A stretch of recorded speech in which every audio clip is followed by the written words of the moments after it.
че огън е овладян, след като стихията подпали къщи и производствени складове и достигна до морето. От Гърция Катя Пеева.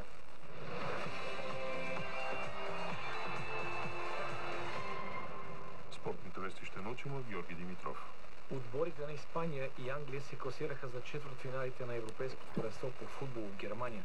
В осмина финална среща Испания разгроми с 4-1 състава на Грузия и на 5 юли излиза срещу домакина Германия. Тимът на Англия спечели с 2-1 срещу тима на Словакия след продължение. Резултатът в редовното време бе равен 1-1. Следващият съперник на Англия ще е състава на Швейцария на 6 юли. Бразилецът Октавио се завърна в ЦСКА 1948, след като през изминалия сезон игра под наем в тима на Самгой от Азербайджан.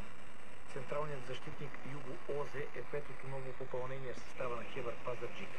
190 см защитник е роден в Марсилия и за последно бе част от отбора на Крумовград. В Хебър се завръща Георги Търтов, който през миналия